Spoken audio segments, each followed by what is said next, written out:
Thank you all for your practice.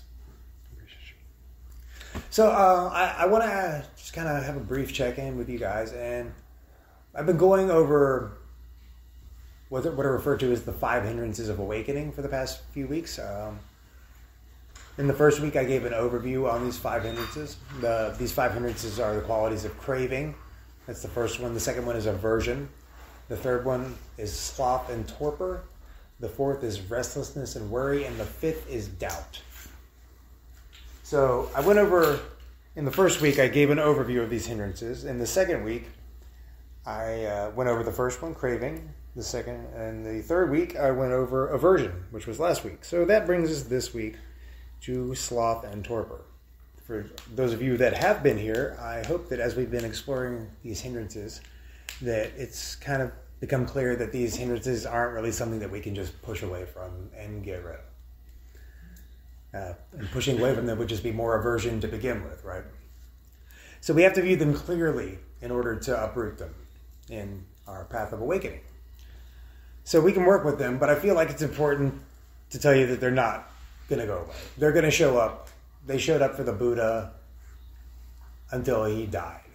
Mara showed up to the Buddha on his deathbed. And Mara was essentially the physical personification of these hindrances. When the Buddha was sitting trying to achieve enlightenment under the Bodhi tree, Mara showed up to kind of try to thwart his enlightenment. And he showed up in the form of craving, aversion, and doubt. So Mara is the personification of these hindrances. So tonight I want to talk about sloth and torpor. I want to talk about why I think it's one of the harder hindrances to work with. And I want to go over what the Buddha said about it, how it shows up, and some practical ways that we can work with it, some ways that we can kind of deal with it. So what are sloth and torpor? I think we're all pretty familiar with the word sloth.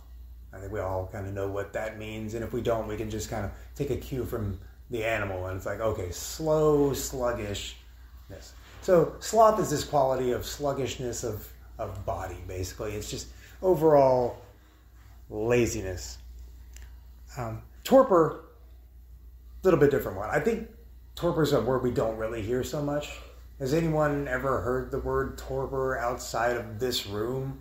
Or maybe like an English lit class? Or that's what I heard it. Right, probably not. Yeah, exactly. Yeah.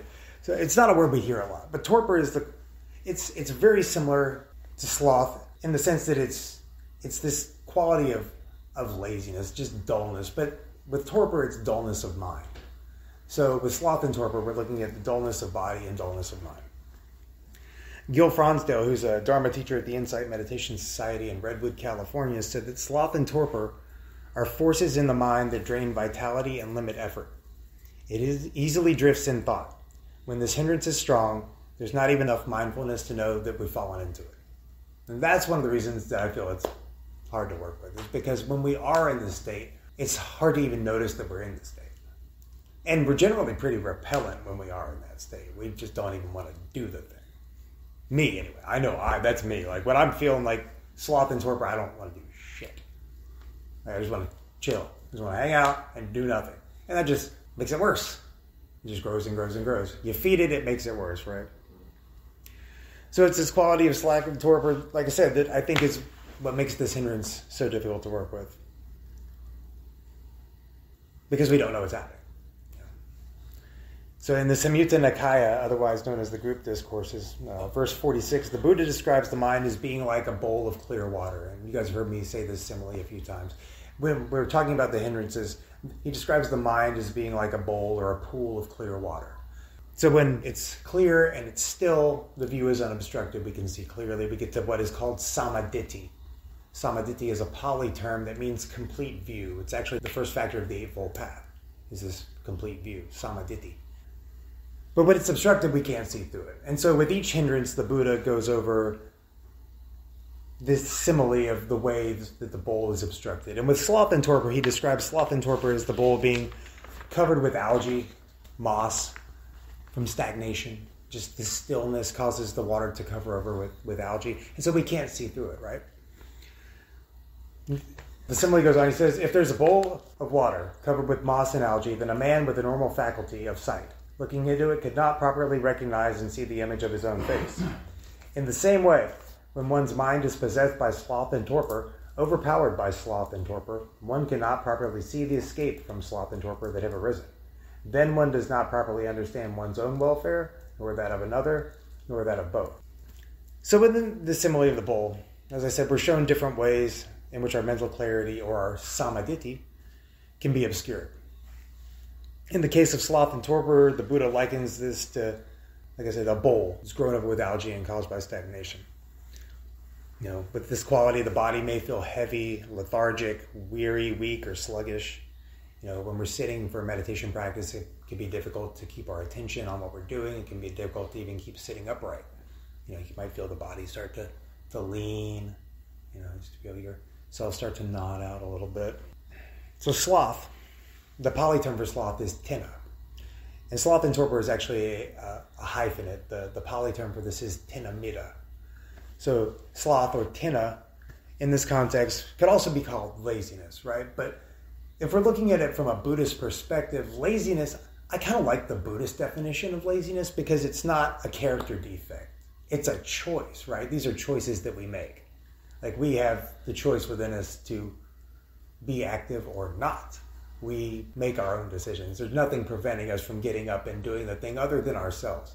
I know that me, personally, I'm my own worst enemy. 100%. Have any of you ever put off something that was really important and you're just like, nah, do it later. Nah, not today. Right, I think we all experience that. And for no real reason that we can even see at the time. The mind tells us that we're tired. The body doesn't even feel tired, but the mind's like, take a break. You earned it. You've been working hard. Take a break. But torpor mita is characterized by this lack of mental energy. It's the morbid state of mental factors. It's like a wet blanket, It's like when you just really don't have the motivation to do anything. It can show up, like I said, as nodding or sleepiness. And the basic causes are the same as that of sloth. Sloth and torpor always occur in conjunction. And they're the enemy of energy and effort.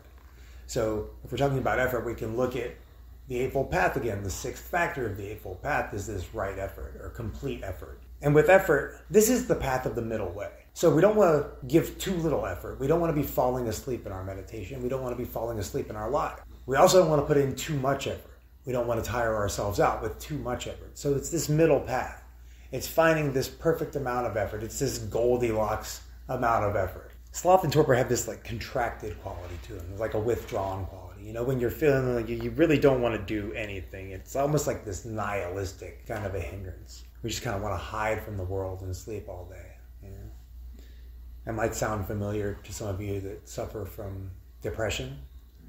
Just want to stay in bed, just not even get out, just cover up. Just tune out the world. Not that I can't even deal with it. And that happened to me like a month ago. I got in this weird funk, and I got really, really depressed, despite all of mindfulness and hindrances and training and practice and all of the things, all the people that talk, everything. And I was for a week, I was just useless and could not pull myself out of it. Looking back, I can see reasons why it occurred. At the time, it was less clear. Now it's more clear. I think looking back, hindsight's always 20/20, right? But as I said earlier, when we're in this state, we don't even have the mindfulness to know that we're doing it. So I was just trapped in this cycle of depression and not being able to get out of it. Yeah, it fucking sucked. I fell out of my routine entirely. I wasn't sitting like I normally do. I wasn't going to the gym. I wasn't doing any of the things that I normally do that make my life run smoothly. And it was pretty evident that I wasn't doing those things because my life stopped running very smoothly pretty immediately.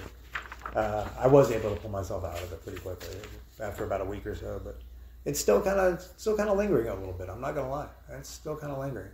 I showed up today. I didn't want to do fucking anything. I wanted to do the group, but I kind of just wanted to give up on most shit. I just wanted to be like, fuck everything. I quit. I quit the group. I quit fucking all the shit I'm not. Don't care anymore. I just wanted to give up. I'm not, if I'm being 100% honest with you guys, I just wanted to give up on absolutely everything. I experienced that that vibhavatana that I've talked about, that craving for non-existence. And that was really heavy for me earlier today. She didn't want to be here. Didn't want to be here. So sloth and torpor are this unproductive habit that prevent us from moving forward with our lives. That prevents us from getting anything done. You know? And that's why I think it's one of the, as I said, one of the harder hindrances to work on, but also one of the most important. I mean, they're all equally important, but this one's big because this is the hindrance of effort. And without effort, the rest of the hindrances are impossible to tackle because we have to have the appropriate amount of effort to put into our practice. Otherwise, we're not going to be able to uproot any of this shit. It's just not going to happen. So when sloth and torpor appear in meditation, it's important to find ways to practice with that condition and not struggle against it. It's especially important to not abandon a meditation just because it arises. Like, we really want to look for ways to work with it within our practice rather than just giving up. You know, our energy level and our effort naturally rise and fall just like everything else. You know, we have this rising and falling quality with everything in existence. You know, we can see that in the breath. We can see that in the setting and the rising and setting of the sun. We can see that in everything. Everything is here and then gone. There's this rising and falling quality to everything. One day the sun will blow up and none of this will be here. So even the earth, rising and falling, right?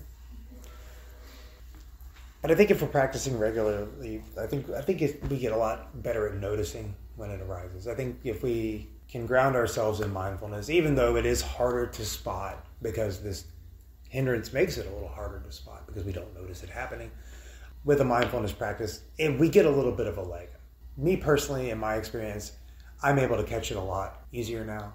I'm possibly one of the most motivated people I know. You would be surprised at how much shit I do for absolutely nothing to come to any fruition, but I just keep going, you know. So when we're working with this in the context of a meditation, the Buddha actually gives us specific instructions to combat this hindrance during meditation. And so in the suttas, if you start digging into the Pali Canon and really reading the suttas, there's these two monks that always show up, Sariputta and Moggallana, and they were kind of like the Buddha's like right and left hand men, you know, they were like his dudes. So this particular sutta that I'm about to read from is about the Buddha's advice to Moggallana when he was falling asleep during meditation. Hence the name, and it's actually called the Nodding Sutta. So it goes like this. It says, once the Blessed One was living among the Bhagas in Deer Park at Bekasala Grove, near Crocodile Haunt. At that time, the Venerable Moggallana sat nodding near the village of Kalaputta in Magadha. The Blessed One, with his purified divine eyes surpassing the human, saw Venerable Moggallana as he sat nodding near the village. As soon as he saw this, just as a strong man might extend his flexed arm or flex his extended arm, he disappeared from among the Bhagas in Deer Park and reappeared near the village where Moggallana was sitting. Because the Buddha did shit like that. Because apparently once you achieve awakening, you get these crazy superpowers that I read about all the time. And I'm trying to get some of that shit, right? Like, that's what I'm in it for. Like. So anyway, he shows up and right next to Moggallana, and he sits down. And as he's sitting there, the Buddha says to Moggallana, he says, hey, you nodding? You nodding out right now? He's like, yes, Lord. It's like, well then, Moggallana. He says, whatever perception you have in your mind when this drowsiness descends on you, don't attend to that perception. Don't pursue it. It's possible that by doing this, you will shake off your drowsiness. So for me, this one's all about just being aware of the cause and conditions of this quality arising in the first place. It's noticing that it's arising. And noticing what caused it to arise. So if we're thinking of something that causes us to have this sluggish tendency, maybe don't think about that while you're meditating, right? Pretty solid advice. And it continues. He says, but if by doing this you don't shake off your drowsiness, then recall to your awareness the Dhamma as you have heard it and memorized it. Whereas to re-examine it, the Dhamma is the teachings of the Buddha. To recite it and ponder it over in your mind, then it's possible that by doing this, this will shake off your drowsiness. So reflecting on the Buddha Dharma helps us to focus the mind. You know, we can go over things in our head that we've heard. We can go over these 5 hindrances. We can recite in our head the Four Noble Truths, the Eightfold Path, the Seven Factors of Awakening, the 5 aggregates, the 6 sense spheres, Buddhist love list. There's plenty of lists you can go over in your head. And he says, but if by doing this, you don't shake off your drowsiness, then repeat it aloud. So basically it's the same thing. He's just say it out loud. Now, I really don't recommend that one, especially if you're meditating in a group setting. Probably not really cool to just start spouting off the Eightfold Path while people are trying to chill. Probably not a good idea. He said, but if this doesn't work to shake off your drowsiness, then pull both of your earlobes. Which I think maybe there's a pressure point thing there that I don't know about because I'm not into acupuncture or any of that stuff. She already has the... She's already built in. You're already pulling. How does that work for your sloth and torpor? Have you noticed a difference? I think so. Now that I'm saying it. Yeah. Well, that's awesome. And now I want to go get my ears pierced. It's a really heavy-ass hearing. So with the pulling on he recommends pulling on the earlobes or rubbing the extremities. So it's with this quality, we're moving from the mental and more into the physical. We're trying to arouse our physical sense. So we're just stimulating the body. Yoga can be good for this. Yoga actually, I don't know how many of you actually know a lot about yoga, but the yogic practice originally was a thing because it was designed in order to get your body in shape for meditation. That's the whole reason these yoga asanas exist in the first place, is to train the body to be fit enough to sit for extended periods of meditation. So just, like I said, this is where we start moving into the physical realm. So he says, but if by doing this, by pulling your earlobes and rubbing your extremities, if that doesn't work, if that doesn't shake off your drowsiness, then get up from your seat, and after washing your eyes out with water, look around in all directions and upward to the major stars and constellations. It's possible that by doing this, you will shake off your drowsiness. So I mean, splashing water in your face is obviously going to wake you up, right? That's a pretty good one. I think that's pretty solid. I think we've all done that. Pretty sure. He says it's also suggested that to look at the stars. And I think this has this twofold effect because further on he goes to talk about bringing the light into the practice, which I'll elaborate on a little bit later. But it also has the effect of lifting our head. And I've noticed in my practice that when my head starts to kind of dip a little bit, it starts off this kind of like a chain reaction. So the head starts to dip and the mind starts to get a little tired. And then that's when I start noticing that I'm starting to kind of go out in my meditation, I start really feeling that little bit of tiredness, you know what I mean? So I think that just by changing the position of our head, by looking upward, really just by being alert in our posture and not having a sluggy, if we're sitting erect with the spine erect and the shoulders back and our nose above our navel, not looking down, looking straight forward or looking up, we have more effort to our posture. We have more attention. It's going to give us more physical energy rather than this. This is obviously going to give us more energy than this, right? This just looks tired. This looks ready to do something. And he continues. But if by doing this, you still don't shake off your drowsiness, then attend to the perception of light.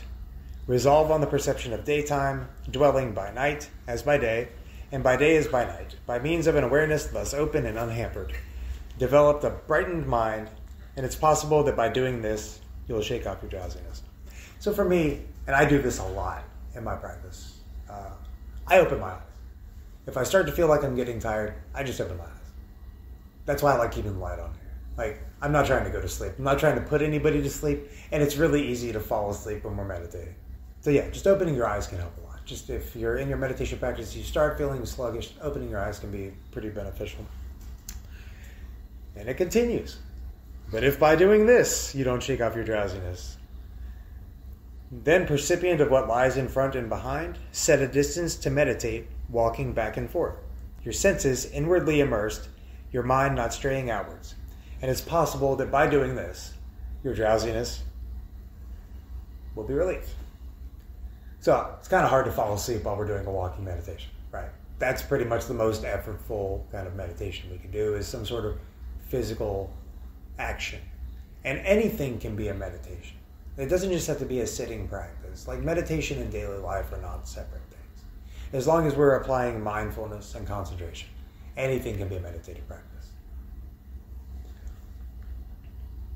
But if by doing this, you still have drowsiness, he's very wordy, excessively wordy, the Buddha.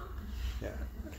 He says, then, reclining on your right side, take up the lion's posture, one foot placed on top of the other, mindful, alert, with your mind set on getting up. As soon as you wake up, get up quickly, without the thought of staying in bed, or indulging in the pleasure of lying down, the pleasure of reclining, or the pleasure of drowsiness. And this is how you should train yourself. So even the Buddha recognized that sometimes you just need to go to fucking sleep, right? Like sometimes you are just physically tired and you need a nap. So when at the end of our road, what is there left to do? Take a nap, right? So there's a few other ways that we can work with sloth and torpor too, especially within a meditation practice. And so I'll go over a few ways that we can do that. Changing the bodily posture. Just if we start feeling sluggish in our practice and our sitting practice, just shifting a bit. Just changing our posture can do a world of difference for bringing the energy and effort to this practice. Also, the perception of light, again, just opening the eyes works tremendously. When I was early in my practice, when I had first started meditating, I had a really hard time doing any kind of extended practice without falling asleep into it. I couldn't sit for more than 30 minutes without getting drowsy. And I didn't know this trick at first, so I would just give up. Now that I know this, I open my eyes and I can sit for excessive amounts of time. It makes my partner incredibly upset with me. But I'm like, hey, let's sit for an hour. Just, please, God, no. It sounds horrible.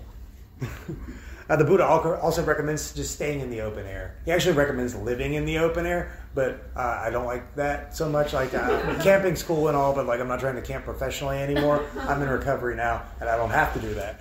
So, but I think just going outside, feeling the air on the skin, feeling the sun on the skin, just getting out and doing something can arouse our energy and our effort. Joseph Goldstein tells a story that when he was practicing under Sayadaw U Pandita, and he was struggling with this hindrance. He was noticing this sloth and torpor arising in his practice. No matter how much effort he was putting into it, so he went to Sayadaw U Pandita and he said, I'm having this issue. He said, just apply more mindfulness. He was like, yeah, gee, thanks, that's great advice. But he did, he took the advice and actually tried to be more mindful, really focused concentration. And according to Joseph Goldstein, this did bring effort to his practice. So just by increasing our efforts in concentration, we can increase our efforts and energy, and we can also get to these places called the jhanas, which I'm not going to go into depth on right now, but the jhanas are this higher happiness, basically. It's this state of elation, and I'll probably do a talk on that soon. I'll do a talk on the jhanas because I like the jhanas. Leo's a jhana fan. We've talked about it. Another way that we can bring more effort to our meditation practice is what's called increasing our touch points. Okay, so as when we did the practice earlier, we established the anchor of the breath. So we keep coming back to the breath. But as I was guiding the meditation, I also wanted you to be aware that we are here, we are sitting. So with working with this in a meditation practice, this could sound something like when we're paying attention to the rising and falling of the breath, we pay attention to the rising, sitting, falling, sitting, rising, sitting, falling, sitting, rising, sitting, and just increasing our touch points. And this can work with the physical body as well. If you're concentrating on the body as an anchor, we can concentrate, we can use any body part as an anchor for our meditation. We can use any focal point as our concentration point. So by just increasing the concentration points away from the single pointedness of the breath to include multiple concentration points, it increases the mental activity because we have to keep up with it. So rather than just saying breathing in, breathing out, we're saying breathing in, and at that stopping point, sitting, breathing out, sitting, breathing in, sitting, and just making mental notes of this. So we're just increasing our noting. We're adding things to our noting practice. And picking the right practice for the right moment. Like sometimes it's just the wrong time for specific types of practice. When the mind is sluggish, it's probably not the proper time for cultivating the factors of tranquility and equanimity, right? Because a sluggish mind can be But when the mind is sluggish, it's probably the proper time to cultivate, the investigation of reality and energy and effort. This is when it's time to really concentrate, these jhana practices that I will do a talk about. This is that rapturous happiness that we can attain from this practice. Another thing that the Buddha recommends is, as always with all of these hindrances, this Pali term, kalyanamitta, which means noble friends. Noble friends and noble conversations, right?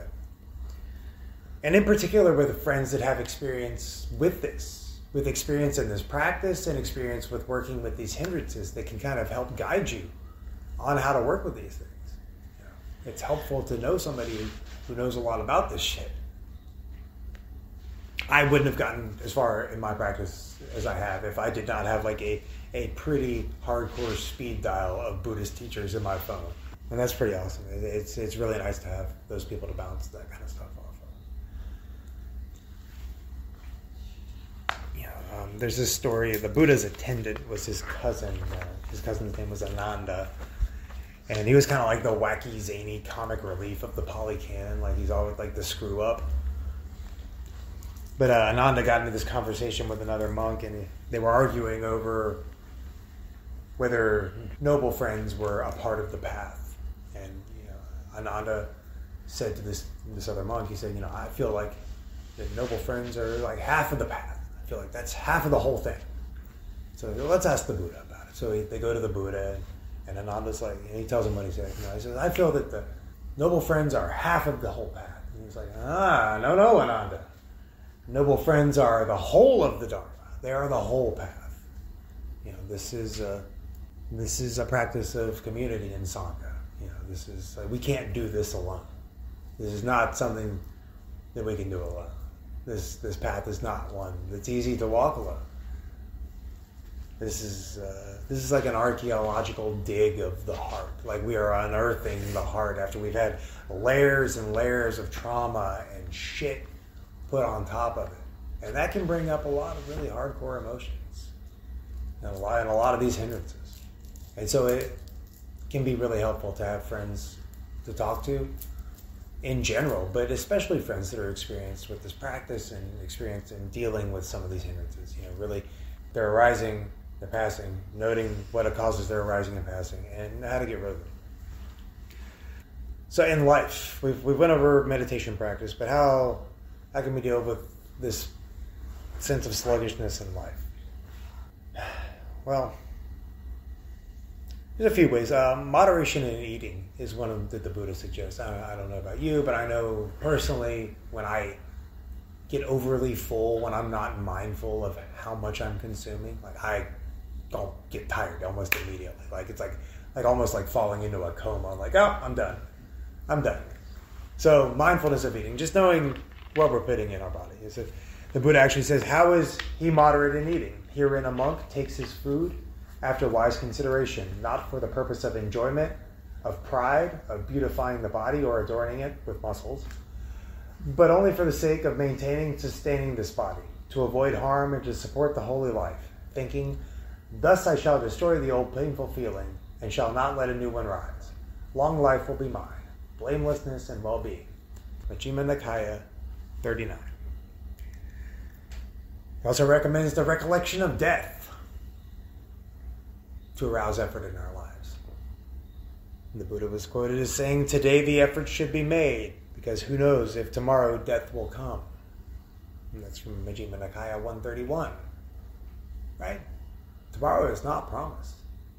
Why put off till tomorrow what we can accomplish today? Right? And that was the hard one for me. And then I went hard the other way. I started doing way too much stuff and overwhelming myself, and I had to learn balance. That was hard for me to learn. Overwhelming myself with too much responsibility and too much shit going on is ultimately what led me to relapsing in the past. So I think it's very important that we're mindful of how much effort we're giving. How much we're doing, how little we're doing. Physical exercise, another thing for energy. I know it seems kind of counterintuitive, but for me and my experience, I go to the gym several times a week. And I always have more energy when I leave. I don't ever leave feeling tired. I leave feeling sore, but never tired. So physical exercise is very important. And challenge yourself to be interested in the neutral experiences of the life, just in general. I truly feel that most of life is just overlooked. As humans, we're so busy running towards the next pleasurable experience and running away from the last painful experience that we kind of lose track of just the everyday, the ins and outs. And that's the bulk of life, is just going through the motions.